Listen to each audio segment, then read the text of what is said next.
Profe, ¿sí me escuchan? Sí, sí va bien mi audio. Sí, te estamos escuchando súper bien.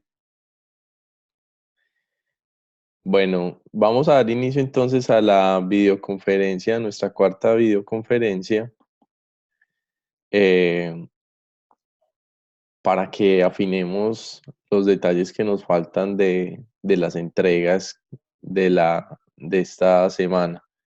Ya esta semana acabamos nuestro núcleo, entonces tenemos que organizarnos muy bien con el tiempo para que nos rinda para las entregas que faltan. Arranquemos por el caso que les había propuesto que analizáramos, que era el de Elizabeth Holmes. Cuéntenme cómo les fue como con esto.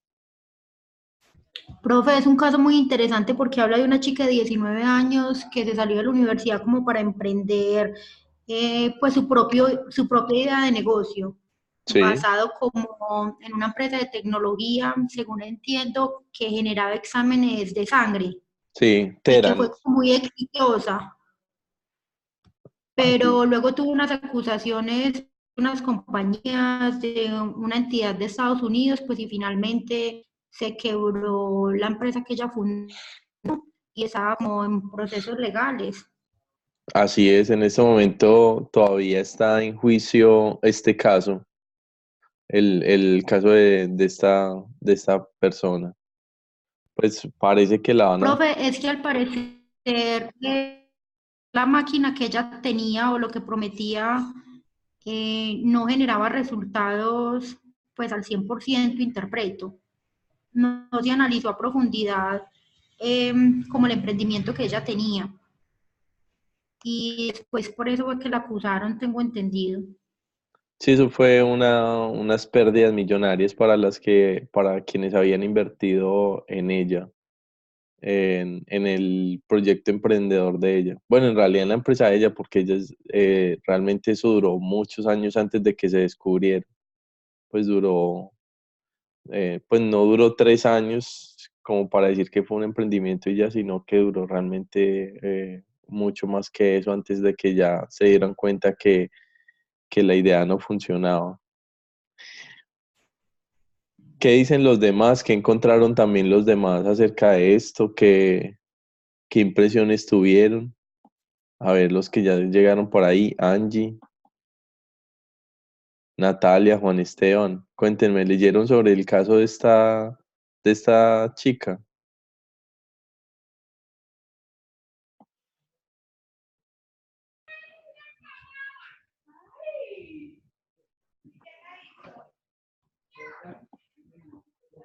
Buenas noches. Buenas noches, Juan Esteban.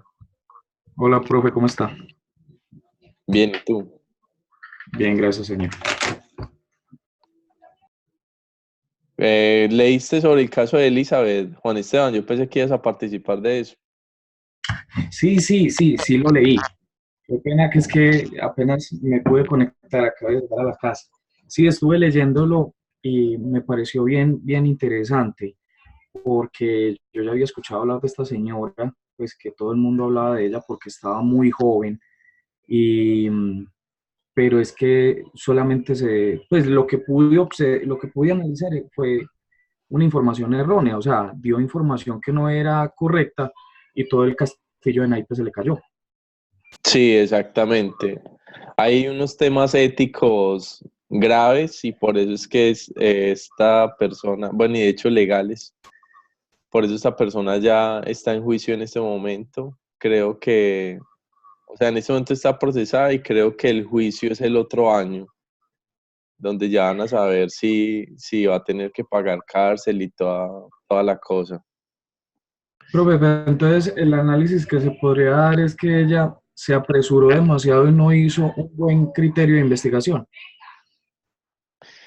Pues en realidad, Juan Esteban, ahí hay muchas cosas por analizar, pero yo creo que eso sería uno de los puntos. Mire, ¿qué falló con ella?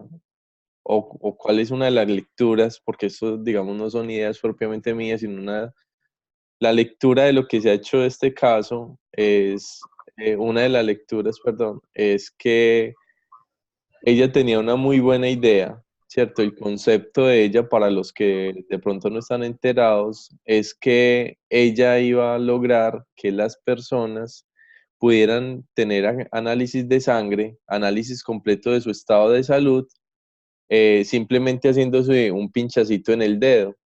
Ese pinchacito, esa gotica de sangre, la llevan a una maquinita que ellos vendían y esa maquinita llevaba toda la información a un laboratorio y el laboratorio le mandaba los exámenes a la persona indicándole pues cómo estaba, qué sé yo, sus triglicéridos, sus glóbulos rojos, blancos, ¿cierto? Los diferentes análisis que se pueden hacer en una muestra de sangre, que más o menos pueden ser más de 200 tipos de análisis. Entonces, si ustedes lo ven así, la idea suena buenísima. O sea, que, que usted no necesite de un laboratorio, sino que usted simplemente desde su casa pueda monitorear su propio estado de salud y tenga información de primera mano. Es decir, como concepto es genial. ¿Y cómo era de genial ese concepto? Que hubo un montón de gente que le apostó dinero, muchísimo dinero para este proyecto y lo que pasó es que del concepto a la materialización hay mucho trecho, porque aunque la idea sonaba muy buena, realmente hacer análisis de laboratorio con, con algo como la sangre implica unos retos técnicos tremendos. Entonces, para resumirle la historia, la maquinita no funcionó, ¿cierto? No lograba hacer eso tan facilito como lo habían presentado, ¿cierto? Que usted simplemente se pinchara. Y lo que pasó es que cuando la gente se hacía los análisis con esas maquinitas, lo que hacía esta gente era que tenía máquinas convencionales de laboratorio haciendo los análisis y luego las hacían pasar como que había sido la máquina que ellos ofertaban la que estaba haciendo todo el proceso, cuando no era así, ¿sí? Eh, entonces, digamos, una de las cosas que yo quería mostrarles con respecto a esto precisamente era que no bastaba solo con una idea novedosa, o sea, la idea novedosa o la idea innovadora es apenas el inicio de lo que es propiamente la materialización del asunto. ¿Por qué? Porque también nos enfrentábamos al reto, nos vamos a enfrentar al reto de cómo es que vamos a llevar a cabo eso en la realidad. Y ahí es donde tenemos que tener la suficiente, bueno, primero ética, ¿cierto? Y también la suficiente audacia para poder entender cuáles son las condiciones que requieren que mi idea se pueda materializar. Entonces traía esto a colación, muchachos, porque ustedes ya aquí se van a enfrentar o ya se están enfrentando precisamente a tener que materializar su idea, ¿cierto? Su propuesta. Y entonces yo les quería mostrar a través de este caso que uno puede tener muy buenas ideas que en el papel funcionan bien, pero que en la realidad son otra cosa. Y con esto lo que les digo, muchachos, es que lo que ustedes, las propuestas de solución que ustedes vayan a pensar, deben pensarlas también desde la viabilidad. O sea, uno tiene que estar como parado en dos pilares. Uno, que sea innovador, que realmente le apunte a lo que no se ha ensayado antes, pero por otro lado, a lo que puede ser viable. En el caso de esta persona, solo se estaba pensando que una idea innovadora bastaba, ¿cierto? Y entonces esta persona estaba convencida que, que así la idea no funcionara al principio, era cuestión de tiempo para que funcionara, porque tenía la idea de que muchos emprendedores exitosos como Steve Jobs, ¿cierto? Eh, habían logrado las cosas de esa manera, ¿cierto? Realmente el asunto es más complicado que eso y bueno, ya ustedes conocen el resto de la historia, lo que pasó pues con esta persona que se cayó todo el tinglado y fue uno de los grandes fiascos que hubo recientemente con respecto a una idea innovadora. Y que mostraba precisamente la otra cara de lo que implica realizar proyectos emprendedores y los riesgos que conllevan, que entre otras cosas, muchachos, es algo que puede suceder, ¿sí? Todas las personas que se arriesgan a hacer un emprendimiento se sumen ante la perspectiva de fracasar, eso no está mal. Lo que está mal es engañar cuando ya eso fracasó. Es el caso en el que se está juzgando precisamente la óptica mediante la cual se está juzgando a esta persona. ¿Qué más conclusiones llegaron ustedes, muchachos, los que recién se conectan sobre este caso?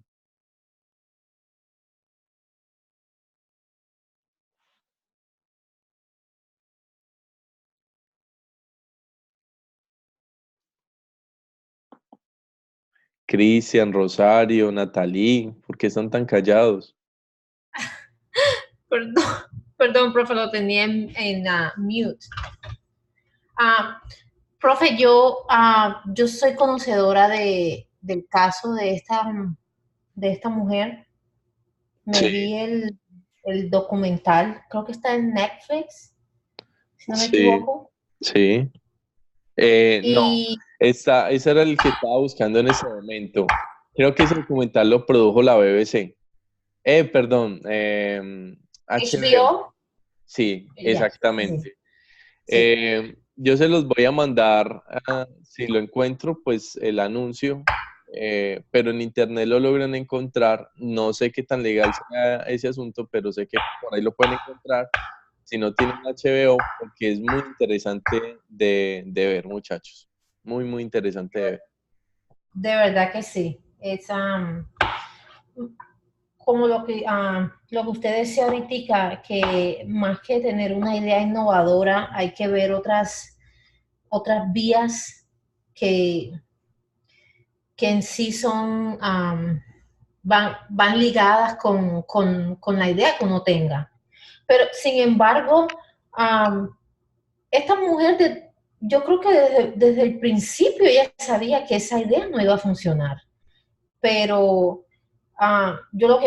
para mí lo que pienso es que ella tenía mucho conocimiento y era muy manipuladora.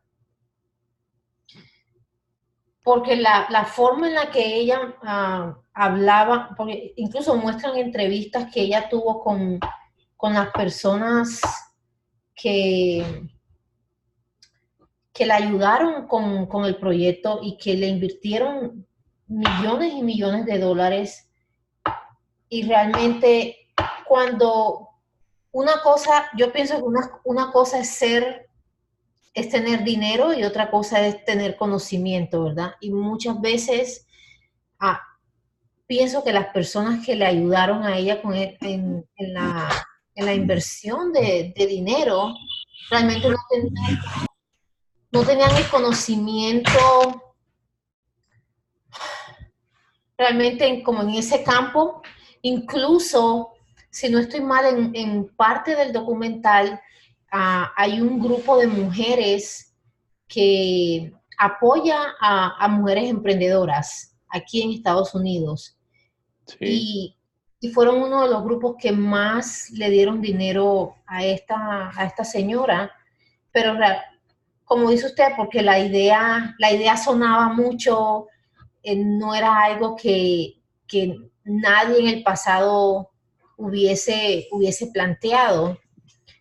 Y realmente ella cayó por los mismos trabajadores que estaban trabajando con ella. ¿Cómo se le dice a las personas que son los que hacen los exámenes de sangre? Los médicos, los biólogos, no sé. Los microbiólogos, puede ser. Exacto. Yo no sé si ahí exista bueno, alguna palabra relacionada con laboratorio, pero bueno. Exacto. Por ello, porque incluso decían que cuando ella traía personas para mostrar el proyecto, para invertir en el proyecto, le sacaban la sangre y corrían y lo ponían en las máquinas convencionales. Exactamente. Sí, que ahí es donde, donde realmente ahí se transgredieron los límites, porque de todas Exacto. maneras, toda idea desde el principio puede, o sea, toda idea puede fallar. O sea, cuando uno ve las historias exitosas de emprendimiento, a uno le cuentan los que lo lograron, pero realmente a uno casi nunca le cuentan todo lo que hubo detrás del el montón de fracasos acumulados de quienes lo lograron y el montón de personas que ni siquiera lo lograron, o sea, es decir, que su idea nunca resultó y eso no es malo, ¿cierto? El Ujú. hecho de que una persona fracase es una persona que se arriesgó a hacer algo diferente y eso de por sí ya es meritorio. Pero cuando usted falla y no lo reconoce y encima sigue recibiendo dinero, ahí es donde ya los límites éticos y legales sí se están transgrediendo, como fue en este caso. A mí me llamó mucho la atención, muchacho, y ojalá vean el documental del que nos está hablando Rosario, porque eh, muestra la otra mirada de ese discurso que vende al empresario como un genio, ¿cierto? Como alguien que se sale pues de lo convencional, eh, que sería ejemplarizado o ilustrado por Steve Jobs, ¿cierto? Que es como el sinónimo del emprendedor por excelencia. Eh, y este sería como las antípodas, como lo contrario, como ese emprendedor que en aras de creer mucho en su idea, pierde contacto con las posibilidades que tiene de materializarla. Eh, Esta, les cuento yo para adelantarles parte del documental, no es un spoiler. Esta chica se basaba mucho en lo que contaban de Thomas Edison, el inventor de la bombilla, que al principio a él las bombillas no le funcionaron, ¿cierto? Y sin embargo, eh, siguió insistiendo y recibiendo dinero por la bombilla hasta que la bombilla funcionó. Entonces decía él, decía ella que dijo él, yo no sé si esto sí lo dijo Edison, pero que la cuestión era fingir hasta que las cosas resultaran. Y ella creyó en eso, o sea, todo el tiempo fingió que la idea estaba resultando, finalmente nunca resultó y obviamente pues quedó como una mentirosa. Eh, Todo eso, muchachos, se lo reitero, y tenía propósito de lo que, de que lo estamos hablando aquí, es con relación a sus ideas. La idea es que no hagamos ideas del papel, ¿cierto? Ideas solo para un proyecto, sino ideas que estén pensadas para la realización, para la implementación. Entonces, en esta entrega final que ustedes van a realizar, ya te va la palabra Juan Esteban, yo sí quiero que ustedes, el producto al que ustedes pudieran llegar, sea potencialmente presentable a la compañía en la que están trabajando, en el caso de varios proyectos, o que perfectamente, si es una idea de negocio, se la puedan presentar a un potencial inversionista o a alguien que esté interesado o a un socio, porque lo están pensando desde sus posibilidades de materialización. ¿Listo? Los que no han leído sobre el caso, por favor, véanse el documental. Yo se los voy a publicar en la sección de noticias. Pues no el documental, sino para el nombre del documental, porque es sumamente interesante y creo que van a aprender mucho a partir de este caso. Dale, Juan Esteban. No, profe, escuchando que estaban hablando de Thomas Edison, quería pues como compartir con todos eh, que siempre hay una parte que da la idea y otra parte que es el que cree en la idea. Yo recuerdo que cuando Thomas Edison hizo el tema de la bombilla, eh, el que creyó en él fue JP Morgan. Y JP Morgan, el papá de él, de JP Morgan, le decía que eso eran cuentos de ferias. O sea, siempre tienen que haber dos partes, el que da la idea y el que la quiere asumir. Por más loca que sea la idea, puede ser un tema muy innovador, puede ser un tema que revolucione el mundo y puede ser un tema que nos puede cambiar la vida a todos. Entonces, la idea puede ser muy loca, puede ser muy justa, pero puede llegar a un tema muy, muy trascendental para todo. Entonces, de pronto, a veces nos frenamos que porque la idea es muy boba o muy loca o muy imposible. No, hay que mirar la película Volver al Futuro, que hace 30 años mostraba un televisor de plasma o mostraba unos zapatos que se amarraban ellos solos y ahora existen. Entonces, eso hay es que pensar en eso, que esas ideas y esa investigación nos puede llevar a temas revolucionarios. Claro que sí. Hay varias, de hecho hay varias partes, Juan Sebastián, y gracias por ese excelente aporte. Hay personas que crean cosas ingeniosas, pero no tienen la visión para su aplicabilidad. Les cuento el caso, el del mouse. El mouse lo crearon como en los años 50, 60. Yo leí recién la idea y, y crearon el mouse precisamente como ese dispositivo que permitiera como moverse más fácil en la pantalla, sin tener que ejecutar comandos. A los que estén más viejos, los que les tocó trabajar con sistemas que no fueran bajo Windows, sabrán lo cansón que era trabajar con comandos, que uno digitara combinaciones de palabras para moverse. Antes de eso, para eso usted no necesitaba un mouse, pero era muy poco amable la experiencia del manejo con el computador y a alguien se le ocurrió crear ese dispositivo y el dispositivo funcionó.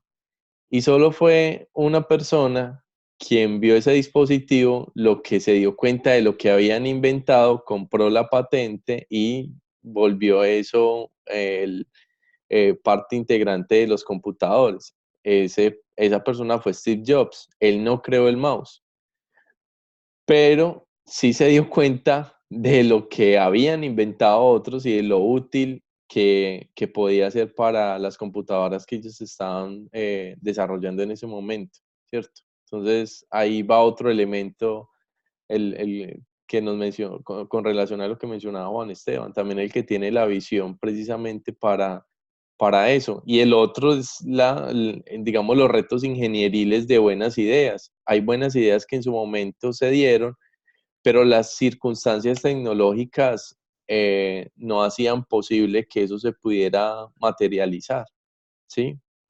Que es la otra parte. Alguien puede crear muy buenos conceptos, pero en un momento dado no ser viables porque no se tiene el nivel de desarrollo tecnológico necesario para llevarlos a cabo, ¿sí? Entonces, eh, ese es otro asunto que hay que considerar ahí. Bueno, muchachos, dicho eso, este abre bocas, vamos a hablar de las secciones del trabajo que nos faltan. Vamos a aclarar algunas dudas con respecto a esto y estaré atento a las inquietudes que ustedes tengan a lo largo de esta charla. Permítanme, les comparto la presentación.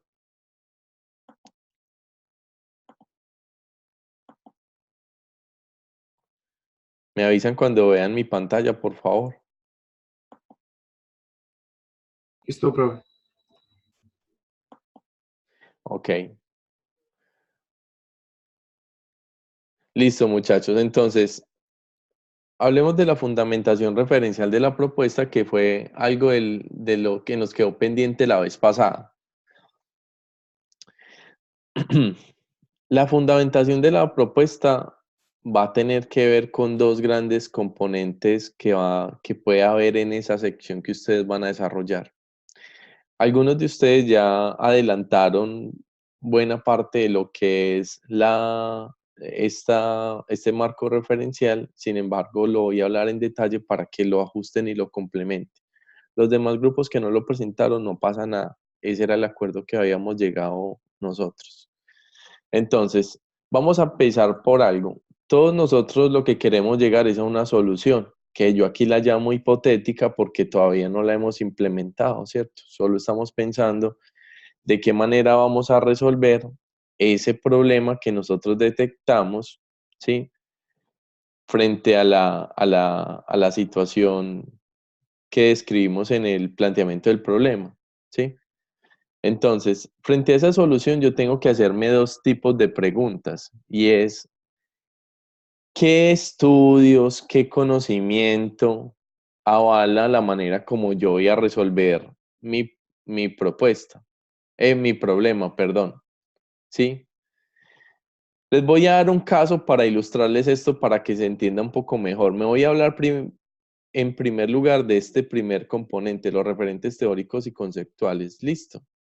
Ese es el primer componente al que me voy a referir. El marco referencial puede tener cualquiera de estos dos. Listo. Vamos con el primero. Algunos de ustedes han visto que los supermercados o las tiendas suelen poner los precios de esta manera.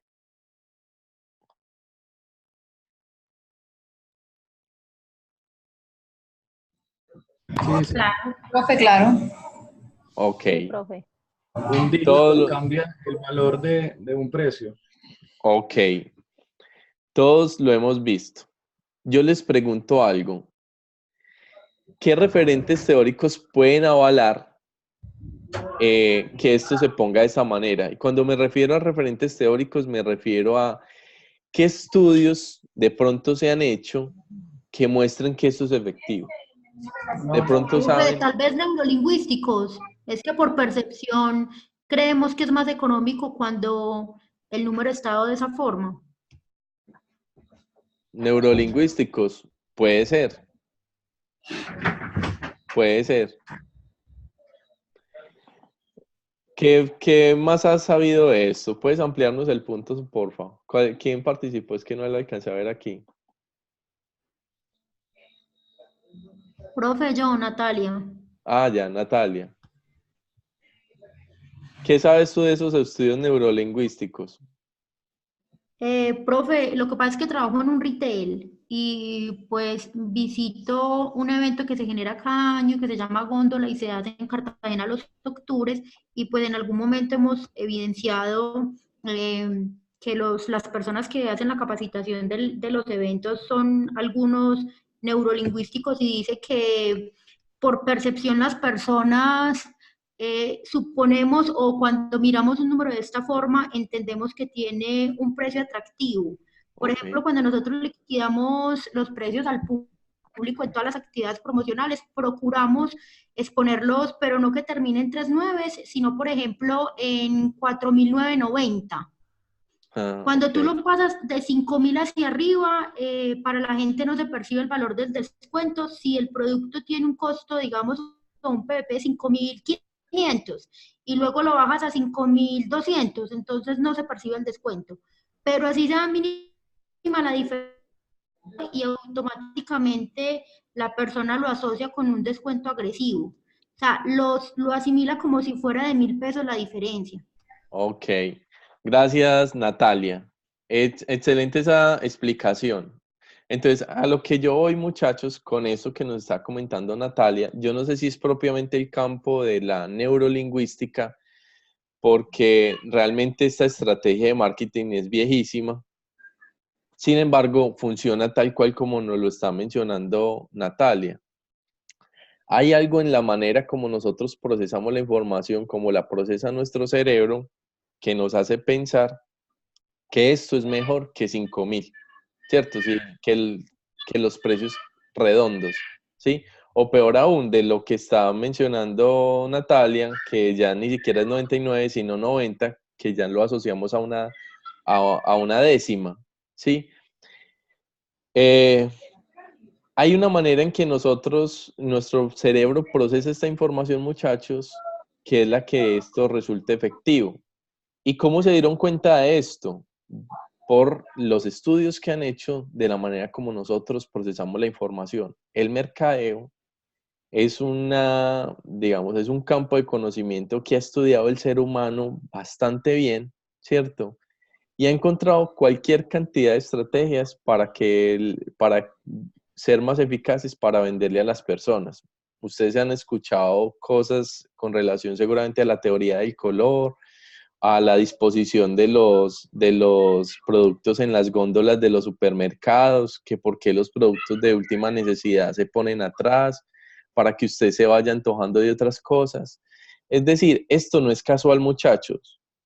Nada de esto es casual. Ha sido producto de investigaciones que se han hecho sobre lo que resulta más efectivo a la hora de vender. Entonces, cuando yo les digo que ustedes busquen qué referentes conceptuales, lo que yo les quiero decir es, díganme si hay un conocimiento que avale previamente, ¿cierto? Que ya se haya hecho, que avale la manera en que usted va a resolver su problema, ¿sí? Vamos a suponer, yo soy docente y yo me enfrento a un problema y es que mis estudiantes están aburridos, por decir algo. Y decido que voy a desarrollar una metodología basada en lúdica. Yo les pregunto algo.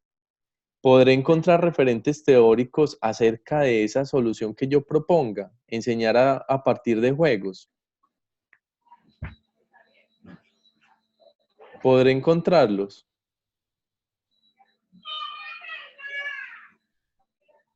¿Ustedes qué piensan?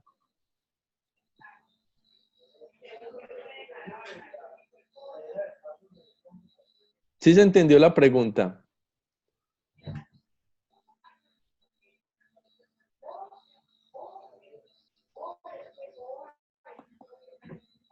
Muchachos. Profe, qué pena, la repite de nuevo, porfa. Que les decía yo que supongamos que mi problema es que los estudiantes están aburridos en clase, ¿sí? Y que yo decido que voy a desarrollar una metodología mediante lúdica, mediante juegos para enseñarles. ¿Será posible encontrar referentes teóricos acerca de esa solución que yo estoy proponiendo?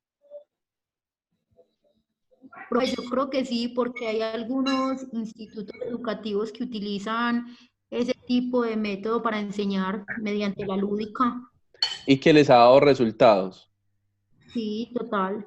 Ok, Natalia, pero en ese caso tú me estarías hablando de referentes prácticos, que están bien, sería el otro componente del que yo estoy hablando aquí, ¿cierto?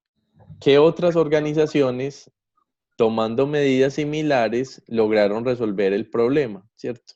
O de qué otras maneras otras empresas han resuelto el mismo problema que yo. De tal manera que si a ellas les han funcionado, pues entonces eso me da insumos para fundamentar la propuesta de solución que yo tengo.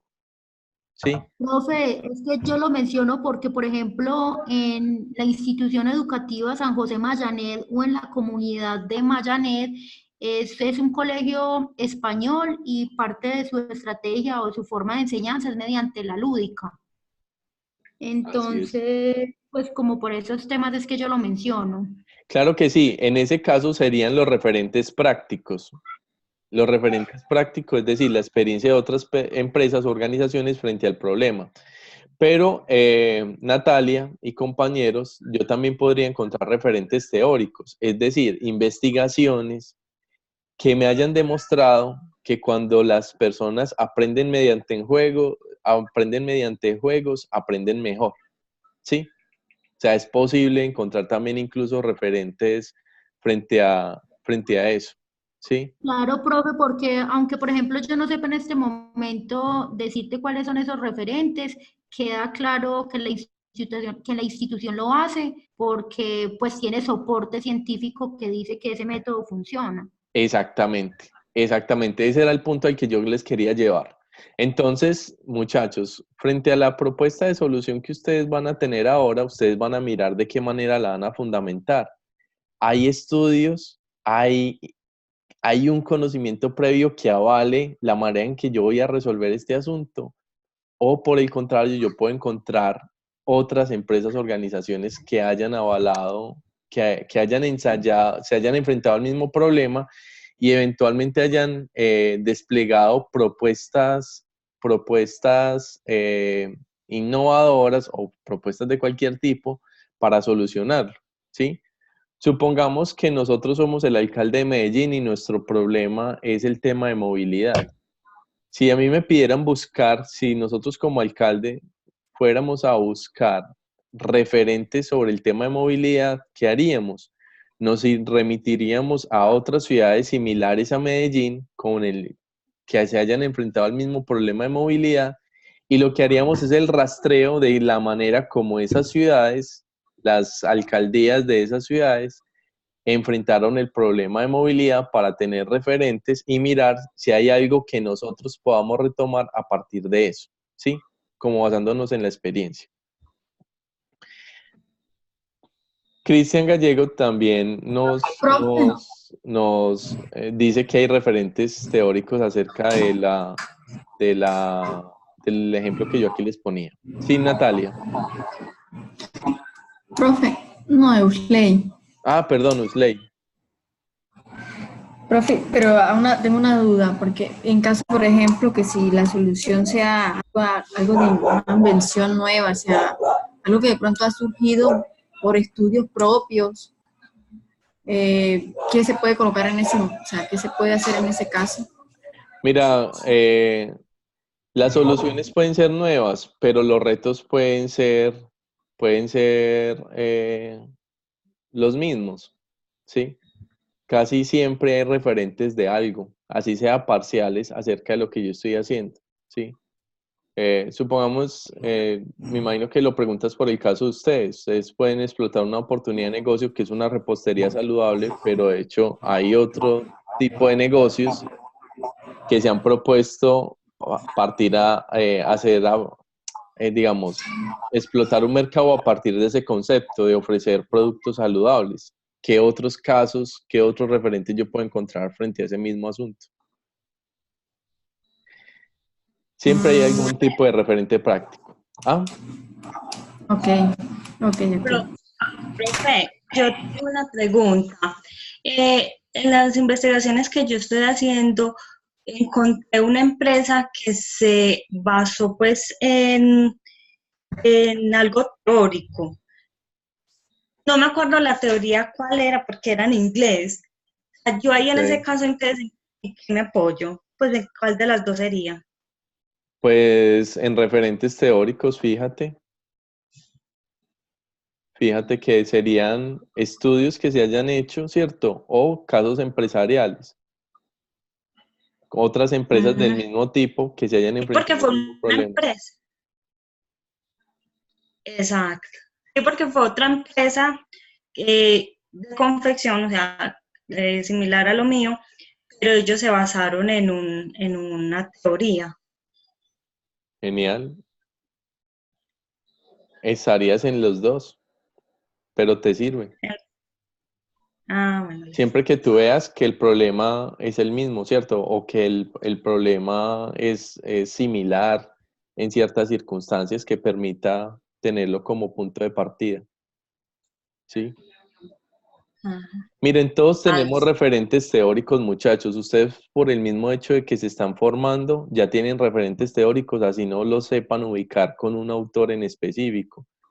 Si, por ejemplo, ustedes hablan de motivación en una empresa, ¿cierto? De la importancia de la motivación en una empresa, eso tiene que ver con todos los estudios que han mostrado a lo largo de la historia de la administración lo importante que son las condiciones psicológicas de un empleado, ¿sí? Si ustedes están hablando de eso es porque ya ha habido estudios que han ido creando un conocimiento a partir de ese asunto, ¿sí? Si ustedes proponen un modelo, un manual de funciones, es porque ya ha habido estudios que han mostrado la importancia de que una empresa tenga organizado sus cargos y las funciones que cada uno debe realizar, ¿sí? O sea, ahí hay unos referentes que han venido avalando decisiones que nosotros tomemos, así nosotros no sepamos de dónde provienen. Por ejemplo, muchas de las tiendas ustedes se van a encontrar que ponen los precios así, seguramente ni siquiera saben por qué los ponen así, solo saben que funcionan, ¿cierto? Pero son cosas que se han estudiado. Yo no sé si ustedes han visto un programa que se llama Juegos Mentales, creo que es en Discovery que sale. ¿Alguno de pronto lo vio alguna vez? Open, sí lo he visto.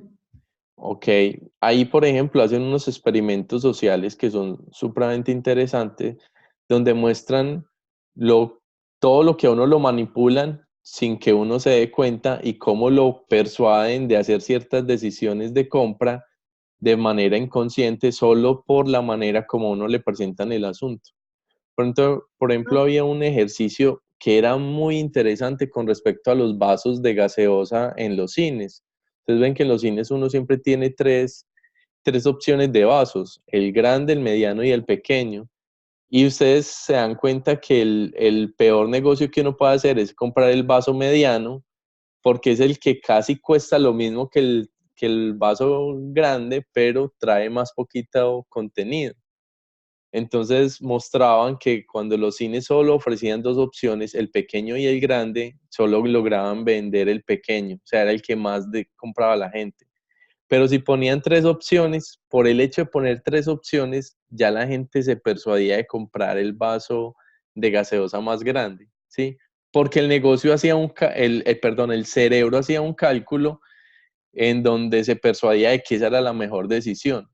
Y esa mejor decisión en realidad estaba de antemano predispuesta por la manera como usted le ofertaban el producto. El mercadeo es muy loco, muchachos. El mercadeo ha dado unas técnicas de investigación, el mercadeo ha desarrollado unas técnicas de investigación muy, muy sofisticadas, ¿cierto? Unos procesos investigativos muy sofisticados sobre el comportamiento humano con el fin de vender, ¿cierto? Por eso son tan tesos para entender a las personas y tan eficaces en la manera en que esto lo logran conseguir. Vamos con un ejemplo más. Este es del Ceipa, no me puede conseguir la imagencita del propio Ceipa, pero para los que conocen la sede de Sabaneta, en los baños hay una imagen de los empleados de la institución, de los que hacen el aseo, de los que uno ve todos los días, y dice, estos son los empleados encargados de limpiar el baño, por favor, sé considerado con su labor. ¿Cuál creen ustedes que es el fundamento teórico, práctico para esta solución que se propusieron acá?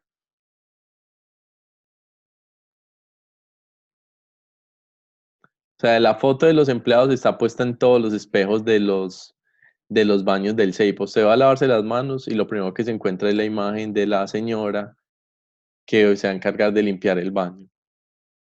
Profe, yo conozco pues la institución porque estudio en la modalidad presencial, aunque de forma ocasional lo veo virtual. Sí, Y pues la verdad es que con el solo hecho de uno conocerla además personalmente, hace que uno, no sé, tenga mayor consideración o respeto, o no sé si es por la misma cordialidad de esas personas, que uno es como más cuidadoso cuando va a hacer uso pues de ese servicio. Yo considero que en general, independiente de que pongan o no igual el nombre o la imagen de la persona, pues adquirir un servicio público va desde la parte humana, como de ser muy consciente con el aseo, la limpieza y un poco de cosas. Sin embargo, pues es bonito y no sé si le genera a uno como algo más de respeto, además porque ya socializa con ellos. Entonces, exactamente. Ese es el sentido de que se haga de esta manera, Natalia. Sin duda, esté o no esté la foto, uno tendría que saber que alguien lo va a limpiar, ¿cierto? Y que por lo tanto uno debería ser considerado siempre. Pero el ser humano es mucho más complejo que eso. A nosotros nos influye el comportamiento moral si sabemos que si sabemos directamente quién va a hacer sufrir las consecuencias de nuestros actos, o si por el contrario, quien va a sufrir las consecuencias es una persona X anónima, ¿sí? Esa diferencia hace que nosotros nos comportemos de manera diferente. No estoy diciendo que esté bien, pero es lo que se suele pasar. Y por lo tanto, el darle rostro a las personas genera un comportamiento más adecuado frente a la situación que se está enfrentando aquí. En ese caso, dejar el baño más limpio. Ese era el problema inicial, que los estudiantes dejaban a veces los baños muy sucios. Y por lo tanto, darle rostro a esas personas buscaba incentivar que las personas tuvieran mayor respeto. Dale, Juan Esteban. Profe, entonces lo que le entiendo es que aquí lo que se dio fue darle personalidad a un proceso. Sí, exactamente, darle rostro. Sí, digamos, pues, porque en muchas empresas le dicen a uno, no, es que no son las personas, sino que son el cargo. Es lo único que importa, pero lo que el CEIPA está dando es darle ese valor humano a un proceso que puede ser bajo para algunas personas. Sí, exactamente, Juan Esteban. Yo lo que quiero ejemplificar con esto es que yo me encontré esta medida en el CEIPA. Yo no sé qué tan consciente era la institución de hacerlo de esta manera. Es decir, si quien lo hizo, lo hizo de manera inconsciente porque pensaba que esto funcionara, o si previamente hicieron la fundamentación acerca de este asunto. No sabría ver cuál es el nivel de conciencia que hay en esto, pero lo que sí yo sé es que hay unos referentes que a nosotros nos indican que los seres humanos se comportan mejor cuando saben quién es el que va a sufrir las consecuencias de sus actos. Me explico con esto. Miren, se han hecho experimentos de este tipo. Una persona va caminando por la calle y deja caer un billete, ¿cierto? Si usted ve que ese billete se le cayó a esa persona, ¿cierto? Y usted logra ver a esa persona y encima conoce a esta persona, lo más probable que va a hacer es que le va a devolver el billete, lo más probable, ¿sí? Sin embargo, se ha mostrado que esa misma persona o esas mismas personas que son muy honradas en esas circunstancias, luego son capaces de quedarse con la devuelta de más de algún sitio, si saben que o si piensan que al que robaron fue al éxito, ¿cierto? A alguna manzana de cadena, que es una razón social general, y no a la persona que en ese momento se encargó de dar la devuelta.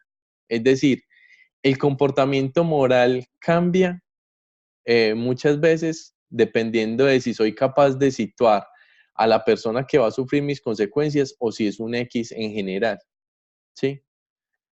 Voy a dar otro ejemplo a ver si me hago entender.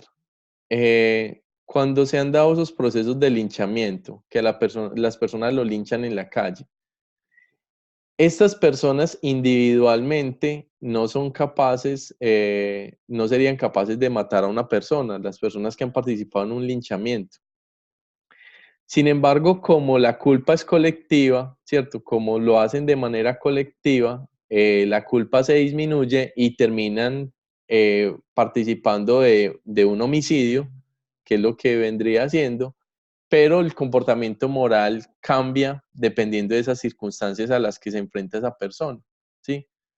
Entonces, eh, cuando aquí ponían esa solución de esta manera, el ponerle nombre a María, que era la que limpiaba el baño, lo que se aprovecharon fue de esa manera como los seres humanos suelen comportarse frente al hecho de que saben quién es el que va a padecer las consecuencias buenas o malas de los actos que ellos realicen o que nosotros realizamos. ¿Me hago entender?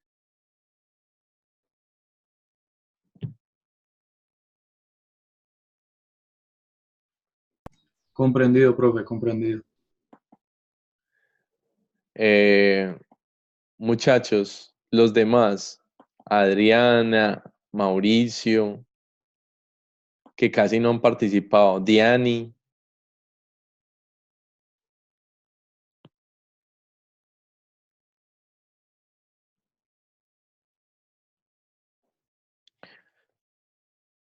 nada que añadir frente a esto.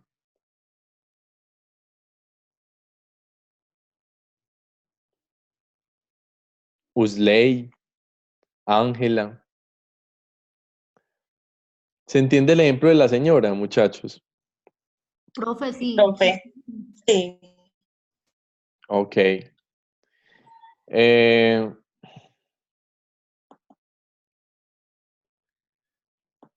bueno, entonces eso era lo que yo les quería ejemplificar, muchachos. Cualquier decisión o propuesta de solución que nosotros tomemos frente a una determinada situación empresarial, nosotros tenemos que avalarla.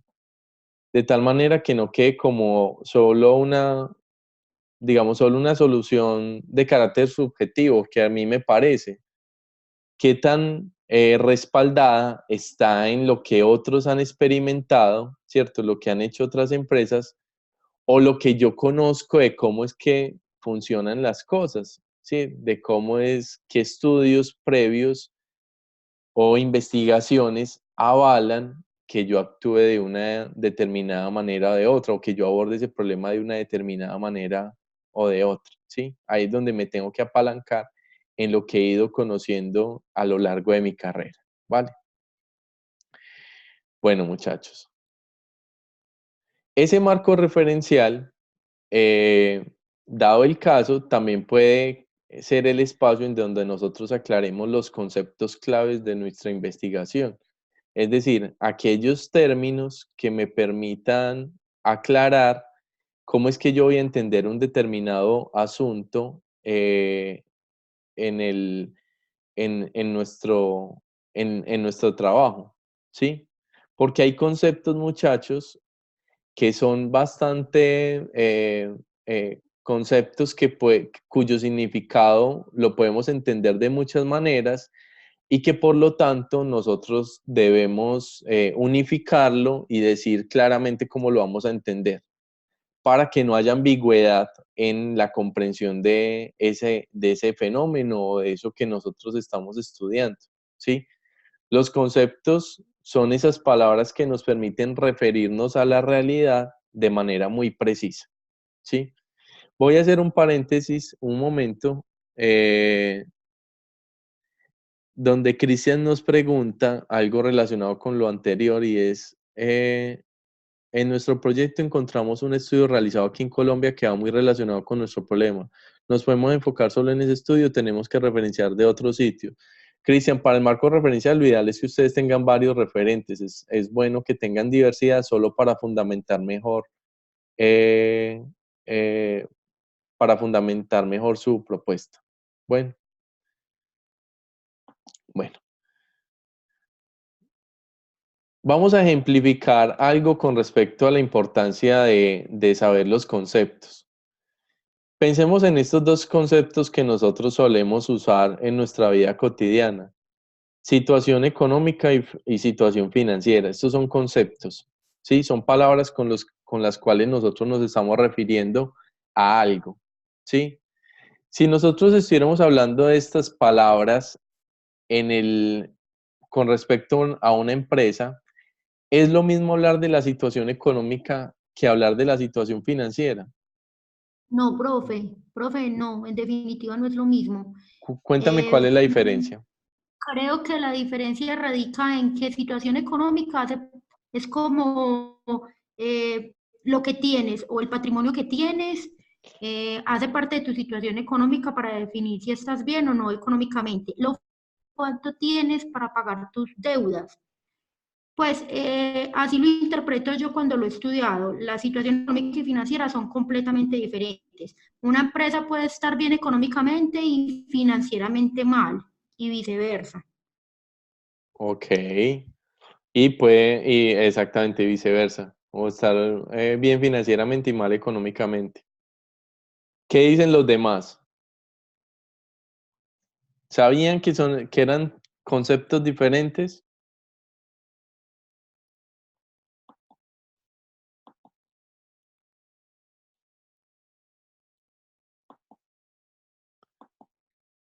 Yo pienso que sí, son conceptos diferentes, pero son conceptos complementarios, porque la economía se basa en las finanzas. Entonces, pues, no sé, siendo ejemplificantes, eh, digamos que la situación económica de un país puede ser buena, pero su factor de financiación de deuda externa puede ser mal. Entonces ahí digamos que se pueden diferenciar, aunque para mí, pues, no sé, lo que yo interpreto pues con mi trabajo y lo poco que he leído es que son acciones complementarias. Sí, están relacionadas, pero son sin duda diferentes para describir la situación de una organización. Fíjense, Profe, muchachos. ¿Ah? profe, según lo que yo estoy viendo, dice que una situación financiera de una empresa o persona hace referencia al efectivo que dispone en inmediato, o sea, la liquidez. Y la situación económica hace referencia al conjunto de bienes que integran su patrimonio. Así, esa es la definición que yo les traía. Pero antes que eso, quería señalarles que nosotros estos conceptos en nuestra vida cotidiana realmente no los diferenciamos. O sea, uno puede decir, ve, no tengo muy buena situación financiera en este momento o no tengo muy buena situación económica, no, no muy buena. Y realmente las personas en nuestra vida cotidiana nos pueden entender que estamos aludiendo a que no estamos bien de dinero. Eso no es así.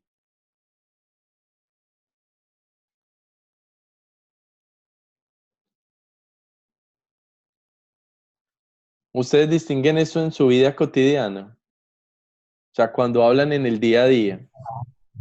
Profe, pues la verdad que nunca, yo en mi caso nunca me había puesto, o sea, nunca había hecho esa distinción como tal. Uno siempre habla de que no estoy mal económicamente, y como dice usted, uno cree ahí en eso que sí, está mal de dinero, o sea, no dispone en estos momentos de recursos inmediatos. Pero ya hablando de la definición que la compañera dio, o sea, ya uno se va como a otro entorno como tal y uno dice, sí, es verdad, tiene razón. Ya uno de pronto lo asemeja también a la empresa y uno dice, es verdad. O sea, de pronto no le da la terminología o sea, uno tampoco hace un buen uso de esa terminología y tampoco la enseña a otras personas. Claro, Ley, pero te voy a decir una cosa, no te sientas mal por eso, porque en nuestra vida cotidiana nosotros realmente no tenemos finura en los conceptos y no hay problema. La finura en los conceptos se vuelve problemática en campos especializados, donde sí tenemos que tener precisión con el lenguaje para referirnos a la realidad. En investigación es muy importante la definición de conceptos para no ir a malentender esa realidad. Voy a poner un ejemplo muy bobo. Supongan que un cirujano tuviera imprecisiones conceptuales entre lo que es una oreja y lo que es el oído, ¿cierto? Al momento de hacer una cirugía, ¿qué es lo que va a operar? ¿Me hago entender? O que un... Claro, pro, Sí, señor. Exactamente, qué susto. exactamente, no es solo el concepto como... ¿Cómo, perdón?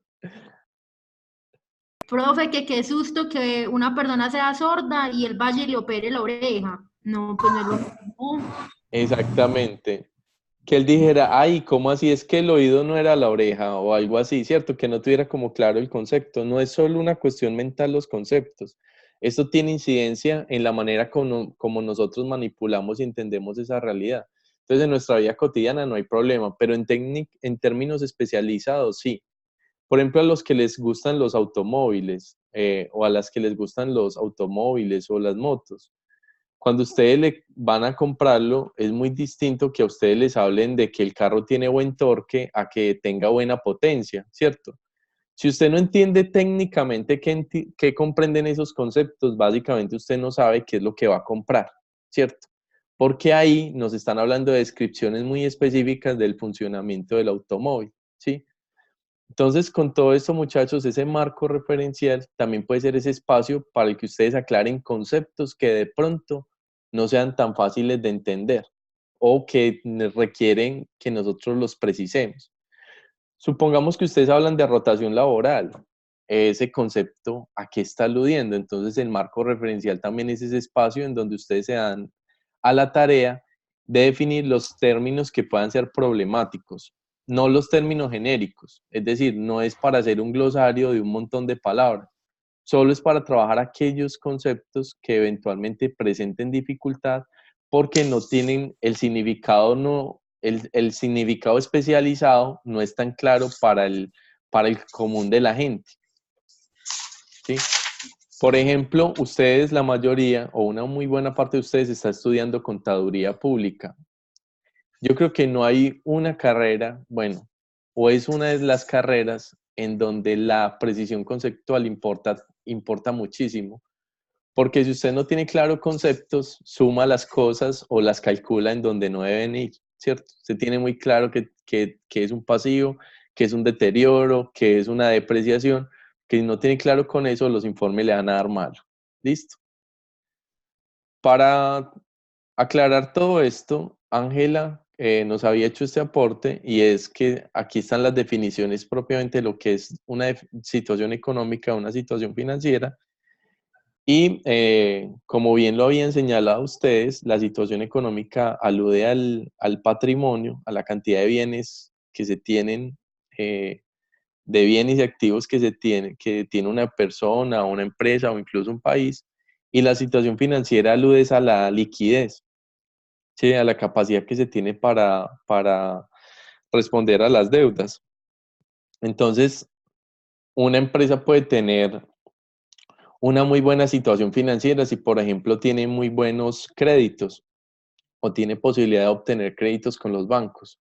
Pero sería una mala situación económica si esas deudas superan a la cantidad de activos que se tienen. Y el caso contrario, una persona puede tener una muy buena situación económica, es decir, que tenga buen patrimonio, pero que no tenga flujo de caja, ¿cierto? Que no tenga liquidez para hacer frente a las deudas que se disponen. Muchos, eh, pues, ustedes pueden ubicar aquí cualquier persona o situación para ver cómo está, ¿cierto? Con relación a su situación económica y con relación a su situación financiera. Yo no sé si ustedes alguna vez jugaron Monopolio. Monopolio le sirve a uno para entender un poco esto. Cuando uno podía tener muchas casitas, pero de pronto caía en la casilla donde tenía que pagarle a otro jugador la deuda, y si no tenía, le tocaba empezar a vender muy barato lo que ya había poseído, ¿cierto? A liquidarlo, y por lo tanto perdía muchísimo dinero. O por el contrario, que tenía mucho dinero líquido, pero no había comprado bienes y por lo tanto no tenía que le rentara más dentro de las reglas del juego. Bueno, son cosas interesantes que ustedes pueden aprender jugando ese jueguito. ¿Hasta aquí alguna duda, muchachos? No, profe, está muy claro. Listo. Entonces, muchachos, Claro. voy a ir cerrando esto. La última parte del trabajo, todo esto que les hablé aquí es con respecto a ese marco referencial. Todo esto para que ustedes lleguemos a la parte de la propuesta, muchachos. ¿Sí? La propuesta de solución, aquello en lo que ustedes ya han ido pensando, frente a la situación que ustedes están planteando, cuál va a ser esa solución que ustedes van a estructurar. Entonces se van a dar cuenta, muchachos, me voy a salir de acá, tengan presente esta imagencita, ahorita vuelvo sobre ella. Frente a la situación que ustedes pretenden solucionar,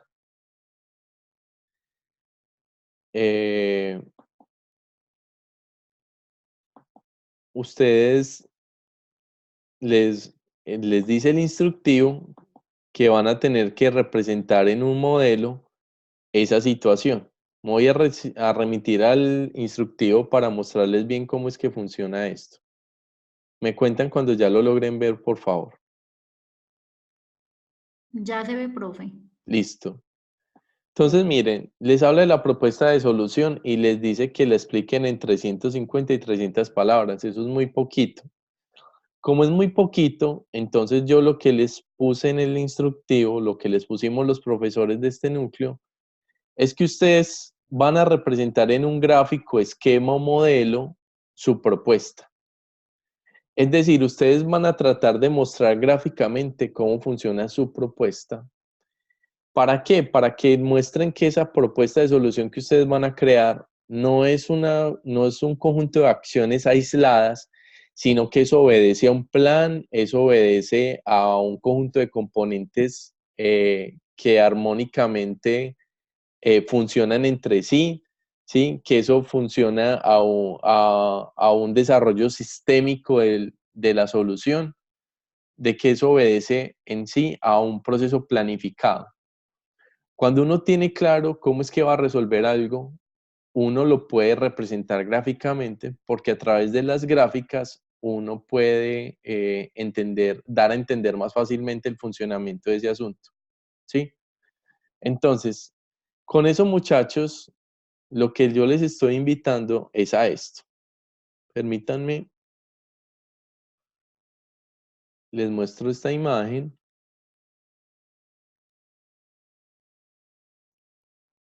Yo aquí puse modelo de negocios en Google.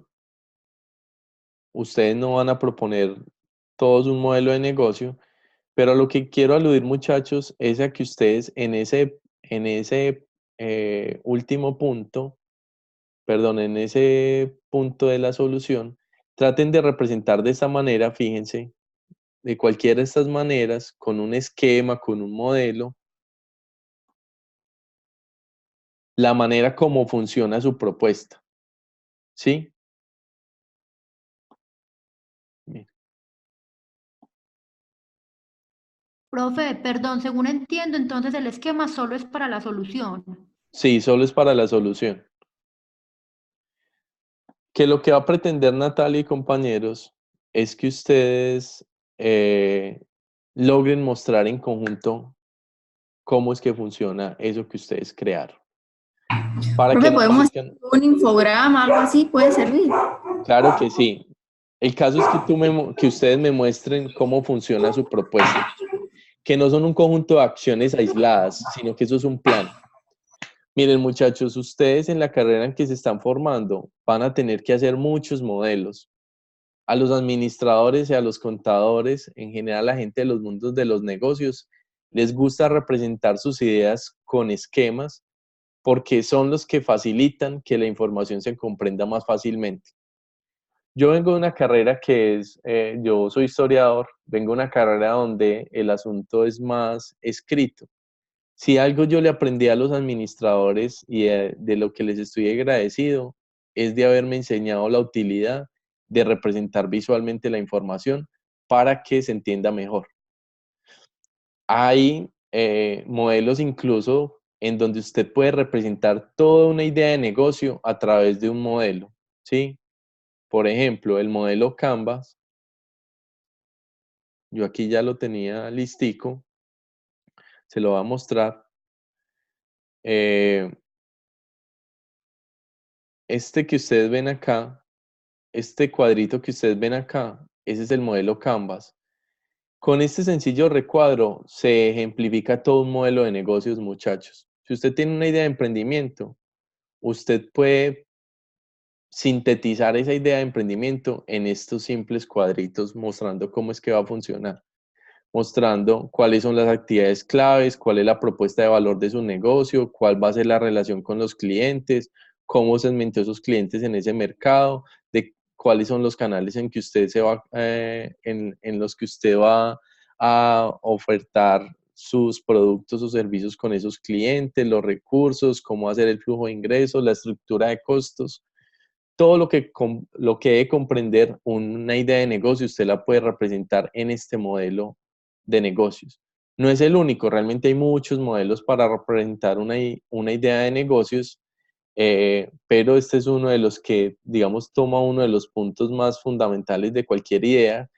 Y fíjense que si yo tuviera que presentarle eso a un inversionista, el inversionista no va a tenerme que escuchar media hora que yo le hable de mi negocio, sino que básicamente yo se lo puedo presentar de manera muy ágil a través de este sencillo modelo. Obviamente este modelo que les estoy presentando aquí aplicaría solo para un modelo de negocio, ¿cierto? Si aquí surge una propuesta emprendedora. Pero si yo estoy hablando de un plan de mejoramiento empresarial, de una situación en una empresa, puedo elegir cualquier otro esquema que me permita mostrar cómo es que va a funcionar mi solución, ¿sí? Entonces, a eso es a lo que está aludiendo, muchachos, que ustedes presenten su propuesta por medio de un gráfico o esquema. Y ya esas 300 palabras máximo las destinen en explicar el modelo, ¿cierto? Cómo es que funciona todo eso. O sea, no es que pongan ahí el modelo y ya, sino que la idea es que se utilicen esas 300 palabras para explicar cómo es que funcionan las cosas que ustedes representaron ahí gráficamente. Es que va primero esto, luego esto, se hace esto para que esto funcione de esta manera, ¿sí? O se necesitan estos componentes, o se ejecutan estas fases, en estas etapas, lo que ustedes sean, lo que ustedes decidan, pero que lo puedan representar y explicar. Y con eso, muchachos, nosotros daríamos por concluido lo que es este trabajo, porque ya lo otro, pues el otro punto es realmente bastante sencillo y es que ustedes digan cuáles son los beneficios o los beneficiarios de ese proyecto, o sea, quién va a salir beneficiado, qué resultados positivos va a generar ese proyecto y a quiénes. Profe, esta es la parte que es para entregar el 13. Sí, esta sería ya el trabajo de aplicación, la última entrega. Esta ya sería la última entrega. Ok, profe. Y con eso, muchachos, daríamos por concluido, digamos, la parte del trabajo de aplicación. Permítanme, les comparto de nuevo la pantalla de, miren, de la presentación. Esto sería, por ejemplo, otra manera en que ustedes pueden representar su propuesta. Muéstrenme los componentes de su propuesta, cómo va a funcionar todo eso como un plan, ¿sí? Ustedes estos esquemitas los pueden crear en Word, ¿sí? O hay programas más especializados para crearlo, pero el caso es que sean, digamos, eh, de tipo modelo, ¿sí? De tipo gráfico. Y bueno, muchachos, esto también les daría pie para que ustedes puedan hacer el video de la muestra final. El video de la muestra final tiene que tener dos grandes componentes. Uno es que ustedes eh, ejemplifiquen el problema y como segundo, ejemplifiquen la solución del mismo, ¿sí?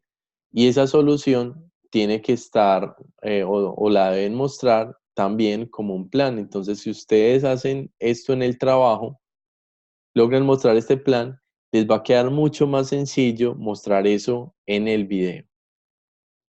La idea, muchachos, del video de la muestra es que superemos el formato que habíamos establecido en la premuestra, o sea, realmente que hagan un mayor ejercicio de edición, porque de los grupos que pasaron, realmente solo hubo un grupo que le apuntó a generar una propuesta que fuera muy fácil de entender y que entendía el formato del video como ese mecanismo en donde nosotros logramos generar una conexión con el espectador.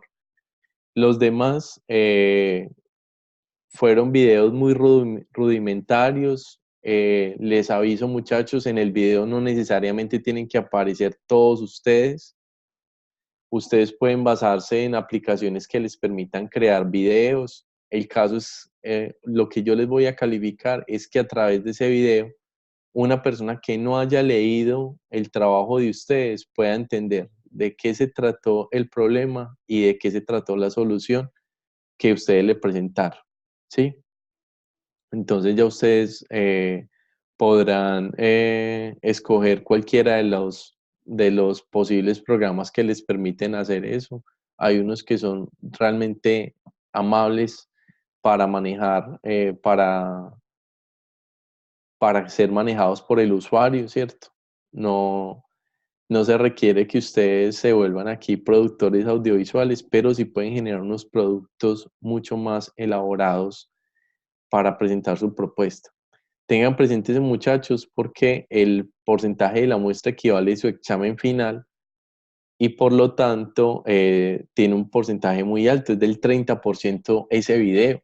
Ese video le tienen que sacar el ratico, eh, porque ya el video así de cada compañero se graba un pedacito y luego unimos, ese formato de video ya no se va a aceptar, muchachos, eso fue el primer intento que era válido por ser el primer intento, pero ya ustedes entienden mejor hacia dónde es que apunta el hecho de que nosotros le apuntemos a una mejor experiencia del usuario con la manera como nosotros le presentemos la información.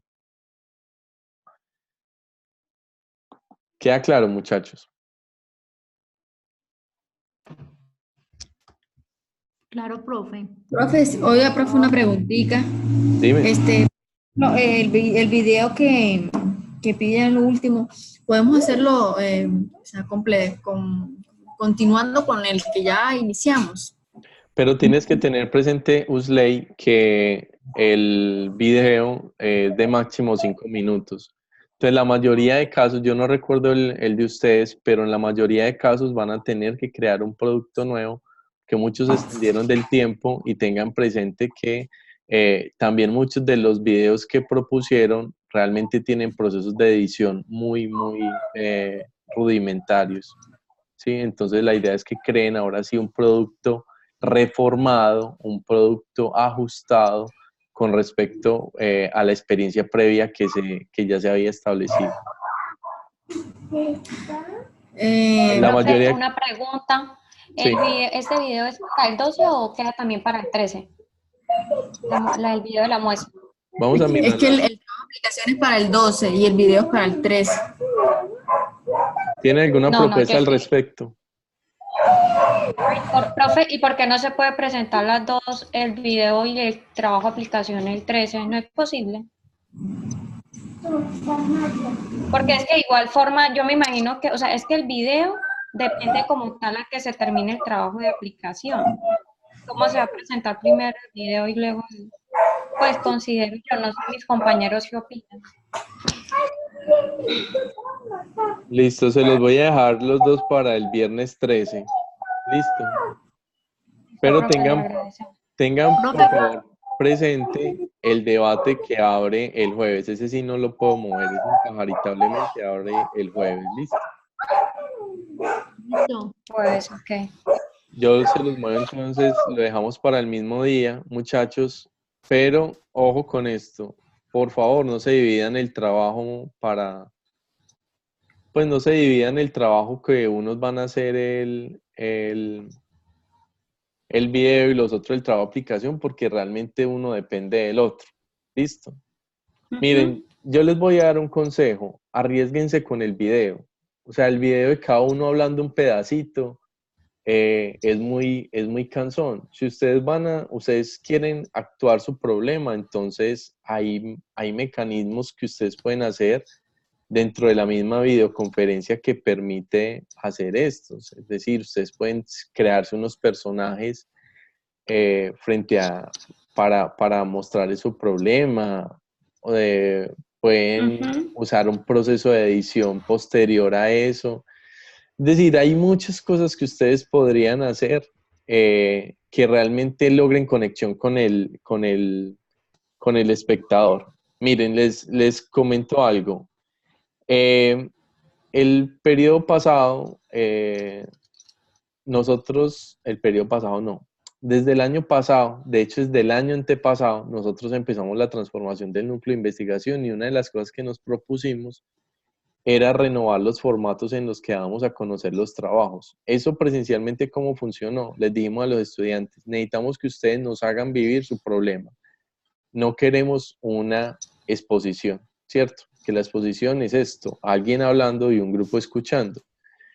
Y ese reto, muchachos, generó unas cosas muy bacanas. Ese reto lo trasladamos a virtualidad. El periodo pasado hubo unos videos tan buenos, muchachos.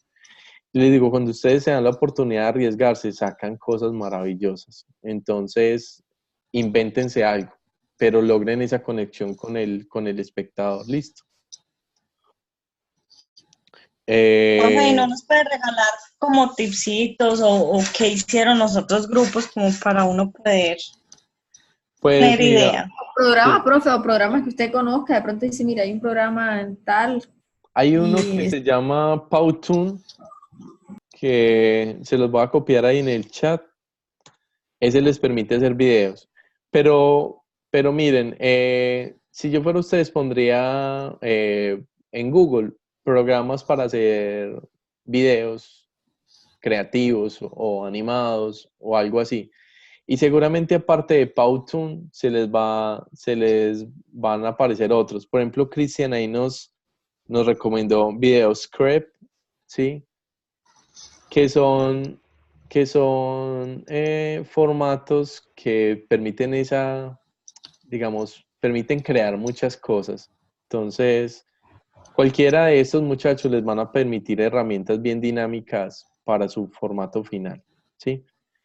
Profesor, una pregunta antes Sí, de... dame un segundito, Rosario, le respondo a Diana que me escribió algo por aquí hace rato. En mi grupo hay un compañero que tiene turno nocturno y es la hora que nos podemos reunir.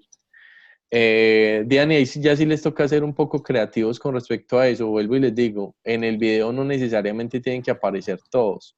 Lo que ahora voy a crear, lo que les voy a calificar, es que ustedes logren crear una muy buena experiencia a través de ese video, donde logren mostrar el problema y logren mostrar la solución. Yo les di unos criterios, se los publiqué en la sección de noticias de lo que yo voy a tener en cuenta para esa muestra final.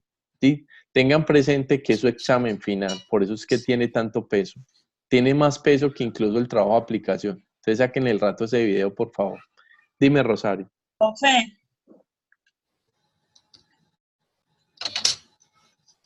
Sí, Rosario, te escucho. profe, No, esa no soy yo. Ah, ya. Ah, perdón. Pero te voy a hablar ahorita, Rosario, ¿cierto?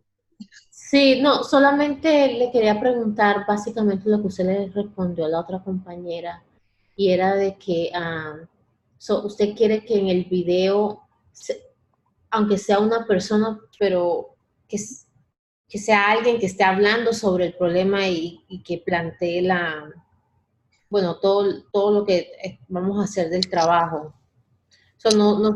No puede ser un video que sea por ejemplo, con fotos, con documentación, con subtítulos, nada de eso. No, Rosario, sí, o sea, el formato está abierto. Las Oh, condiciones tienen que ser que sea el video, o sea, que sea realmente el espectador logre entender el problema y logre entender la solución. listo. Entonces ahí yo le voy a pedir que sean más experimentales, o sea, que se tomen un poco el riesgo de poder llamar la atención y mostrar su video. Piensen que se lo van a presentar al gerente de la compañía, tiene que ser muy claro y tiene que ser agradable de ver, o sea, ustedes están vendiendo su idea a través de ese video. Si, por ejemplo, pasan como algunos que ponen unas imágenes y van hablando, eso termina siendo muy aburrido. Uf, eso termina siendo súper cansón. Me aburro yo que lo tengo que calificar, ¿sí? Ahora alguien que no es interesado, ¿cierto? Entonces, apuéstenle un poco más al dinamismo. Ya tuvieron la primera experiencia, bien, pero ahora seguro que puede mejorar. Ok. Profe, una pregunta. Cuando tú hablas del tiempo de los 5 minutos y por lo menos nosotros en 3 minutos y medio logramos especificar muy bien la situación del problema y la situación no problem, o debe ser exactamente los 5 minutos. No, ese es el tiempo máximo, Wendy. Ese es el Ok. tiempo máximo, sí. Siempre pensando en la contundencia. profe, Les voy a decir algo, incluso yo el ejercicio que hago presencialmente es que le doy a los estudiantes 2 minutos para que hagan un pitch. En 2 minutos tienes que mostrar tu problema o en 2 minutos tu solución. Y eso, dicen 2 minutos tan poquito, pero cuando uno tiene claras las cosas, en 2 minutos es capaz de decir el asunto. Ujú. Sí, dime. profe, no hay posibilidad de que aplacemos al menos al sábado. No, Que en muchachos, realidad, el sábado es profe, es que en imposible. realidad, ay, profe, Qué pena, no, es que Ángela. Es que es imposible. Ahí sí te tengo que decir, es imposible. Nuestro núcleo es muy limitado de tiempos, de un solo mes. Y el debate es jalado. No les puedo dejar que se les acumule toda esa actividad para el último día. Ahí sí me disculpan, no lo puedo correr. El debate por reglamento tiene que estar abierto 4 días. Ahí sí no me es posible correr la programación, muchachos. Pero se los dejo para el mismo día, ¿vale? Bueno, profe. Bueno, muchachos, vamos a ir concluyendo esta reunión entonces, porque yo ya lo estuve mucho rato acá. Yo estaré entonces pendiente toda la semana de acompañarlo en este proceso. Por favor, si alguno requiere asesorías adicionales, que quiere que nos veamos en video, entonces me cuentan. Recuerden que la idea, o sea, muestren a través de ese video y de esa propuesta de solución en la última parte del trabajo, en donde radica lo novedoso que usted está proponiendo frente a eso, que es uno de los puntos importantes de eso, no solo repetir, digamos, medidas que ya se han venido tomando, sino de cómo de alguna manera usted ya entiende muy bien su situación para apuntarle a nuevas formas de resolver esos problemas, que ahí es donde está el conocimiento más valioso que ustedes propongan. Bueno. Me cuentan entonces, yo mañana estaré en videoconferencia a esta misma hora, pero el resto de días con todo gusto me dice y nos conectamos. Bueno. Bueno, profe. Listo, profe, muchas gracias. Muchachos, les agradezco muchísimo la asistencia y muchos éxitos, muchachos, en el desarrollo de este trabajo. Bueno, hasta luego. Muchas gracias, profe. Muchas gracias, profe. Hasta luego. Hasta luego a todos.